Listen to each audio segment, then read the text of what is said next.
جناب آقای احمدزاده، شما چه فکر می‌کنید بحثی ملت شدن یا ملیگرایی در افغانستان؟ آقای توحیدی گفتن که ملت شدن یک پروسه است، در یک فرایند دراز مدت و واسه طبیعی شکل میگیره. بعضی دیدگاه دیگری هم وجود دارد، یعنی ملیگرایی وقتی در اروپا و در اینجا مطرح میشه یک وجهه، یک عامل اجبار هم وجود دارد.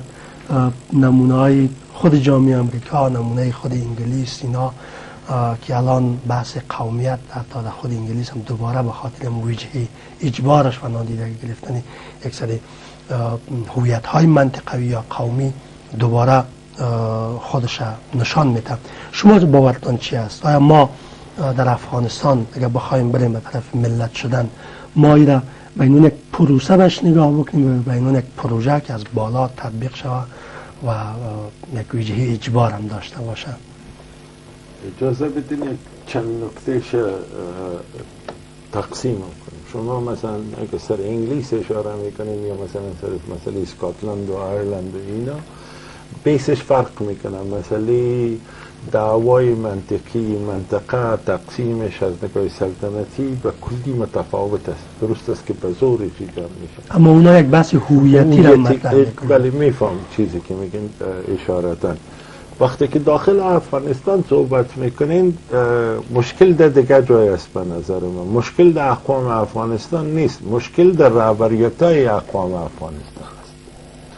ببینین اگر رهبریتای از اینا سالم می بود، مخصوصا در 11 سال آخر سالم می بود، چی از پشتون افغانستان، چی از تاجک و اینا از اینا، و اینا راستی حداقل همون دعوایی را که دارن که از قوم خودم نمایندگی میکردن، باز نزدیکی از اینا به فرمولی که شما میخواین ربر کنین یا به پروسه که آقای جاری میکنن حداقل یک قدم نزدیکتر میشون.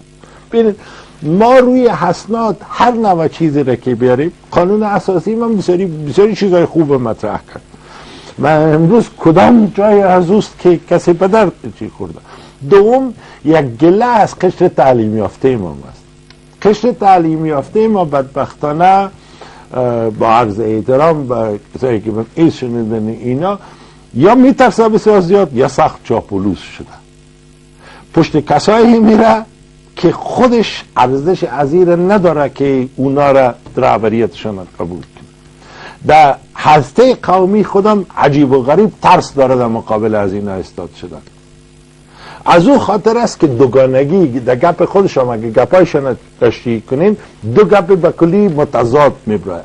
مشکل در مردم عام ما نبوده، مشکل از مقتدر ماست. اما این سیاستمداران پشتیبانشان ظاهرا مردمشان است. چرا مردم در برابر از نیست؟